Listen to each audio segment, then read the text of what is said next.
Citrine is definitely one of the most underlooked Warframes in the game. She can do everything from kill entire rooms, apply loads of status effects, give you red crits, and much more. Today I have 4 different builds for you guys, so without any more delays, let's quickly get into the video. I have loved Citrine ever since she came out. Her abilities stack up perfectly together and allows you to really go crazy with her builds. And that's why we have 4 different builds to suit everyone, from the low tier player that just got Citrine yesterday, he's extremely happy, to the high end player that wants to destroy a high end steel path. So with all of that out of the way, let's cover first of all the look. We want to cover the fashion frame because this is the true end game. You can see it up on screen. And I do have to say, I made our Jimbusi Warframe look incredibly good. Other than the looks, we need power alongside this build, starting off with the passive. Citrine gives her and her allies within 50 meters a 5 health per second healing rate. Every time you pick up a health orb, it's gonna increase by 0.1, and when you pick up 200 of them, you're gonna get a maximum of 25 health per second.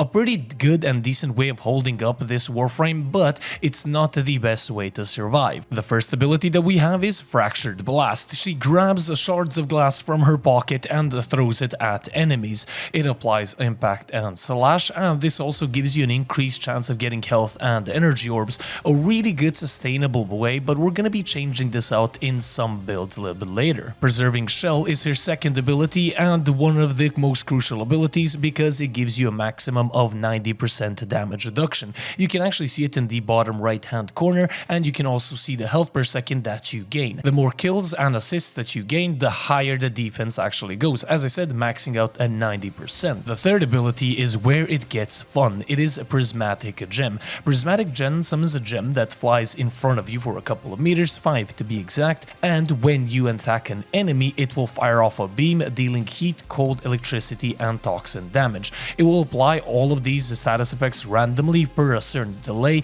but you have to attack the enemies, and this is honestly one of the best crowd controlling and killing abilities that we have out there. You do actually have to attack the enemies, but they're all going to be grouped up in small little bubbles, so you don't really have to worry about that. And nonetheless, one of the best abilities for this Warframe. And one of her best abilities is Crystilize, her 4th ability. She slams onto the ground, summoning crystals that travel and attach themselves to enemies. As you can see, they're like little growths on the enemies, and when you target these, you get a 300% absolute crit chance, meaning you're going to be red critting all of the time when you hit these. With the augment mod, Recrystallize, when you kill an enemy that has crystallized growths on it, it will spread to nearby enemies, which makes this ability sort of self-sustaining. When you kill enemies, it attaches to more enemies, and you kill those enemies, and so on and so forth. With all of that out of the way, let's cover the first build. The first build is a base Archon Citrine build. This is it up on screen, and as you can see, we're using a lot of the Archon mods, and Prime Surefooted is here.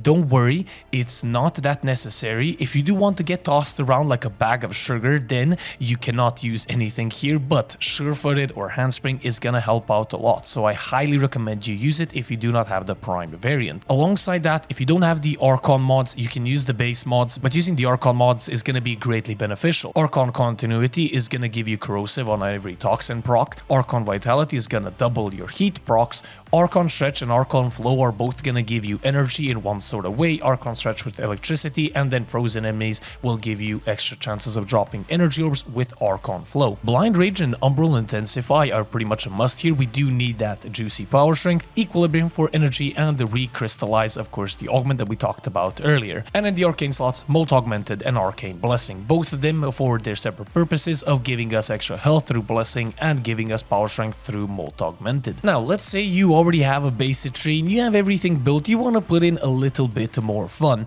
Well, if you want to be basic, you can put on Nourish. I think we all know what Nourish does, but if you don't, it gives you viral damage on your attacks. Every time you get damaged, you get a viral pulse, and it gives you extra energy on energy pickups. I think that this is one of the most useless abilities on this Warframe, but if you want to, you can definitely use it. It is viable, but there are better abilities out there, like the third build coming up on screen right now. Yes, we're doing a quick fire round, and this is Breach Citrine. This is my main Citrine build.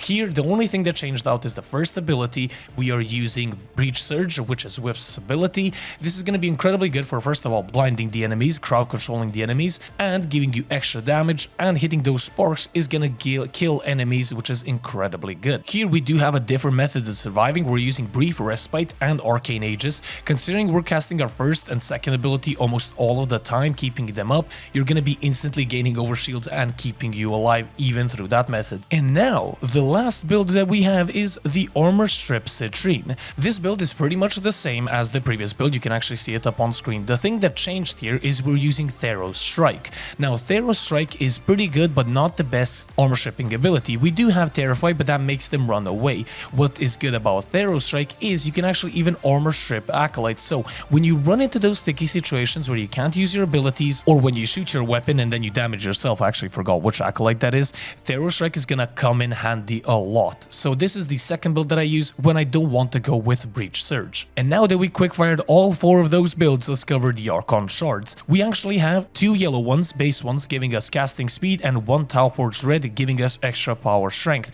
I don't necessarily think you need energy on this. You don't really need conversion rate on your energy or health. The 2 slots, you can put in whatever you want. We always cover the focus school of choice, and it is gonna be Madurai. It's not necessary, but power transfer and sling strength are both gonna give you additional casting speed and ability strength, so that always helps out on every single Warframe. And now the most important part is the weapons of choice. Considering she has no nuking capabilities of her own, the weapons are very much important. Considering you're gonna be gaining red crits and basically free condition overload or free priming on your enemies, you can utilize a lot of weapons. Some of the weapons that I'm gonna be using is gonna be the Boar Prime. You can also use the Torrid Incarnate. It is really dependent. The Torrid is just much better. Then we have the Latron Prime Incarnate, which is actually really good, especially if you're running Breach Surge. Considering you're already getting armor stripping on the Latron, you don't really need to worry about it that much. The third weapon that I chose is the Boltor Prime Incarnate as well, and one of the best secondaries is the Dual Tox Assist Incarnate.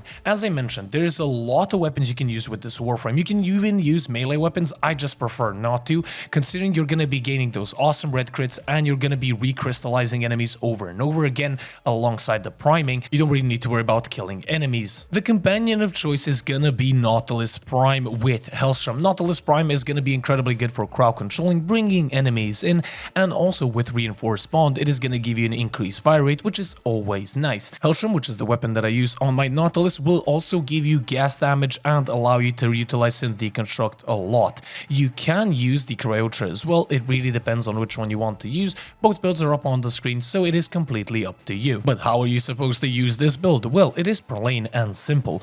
Activate your second ability. Let's say you're using the Breach build. Activate your second ability, activate your third ability, your fourth, and then activate your Breach Surge as your first ability. Start shooting and killing, and that's basically it. If you're using Theros Strike, armor strip enemies that you're having a little bit trouble with, or for example Acolytes, Eximus units, it doesn't really matter. If you're using Nourish, same principle, and if you're using the base Citrine, activate your first ability almost all of the time. Considering you're going to be hitting a lot of enemies with your first, your third is going to have a hell of a time priming enemies. So it doesn't really matter which build you use, the principle stays the same. All that matters is that you shoot and kill the enemies, and that's basically it. As I mentioned in the beginning of the video, Citrine is one of the most fun Warframes. It makes you feel active in the game. It doesn't let you pause for a second because she is a little bit squishy. Evade is actually another cool option that you can use, so if anybody tried that out, leave it in the comment section down below. I'm very interested. Also, leave in what you think of the builds in the comment section down below. I'm very much interested. Once you're down there, there's that little subscribe icon, there's that little bell icon. A lot of you guys don't get notified when I upload, so clicking that bell icon helps out a lot. Leave a like, or maybe even a dislike if you didn't like the build. Leave the comment why you didn't actually like the build. And this has been your lovely host Weasel. I love every single one of you guys. It's over and out.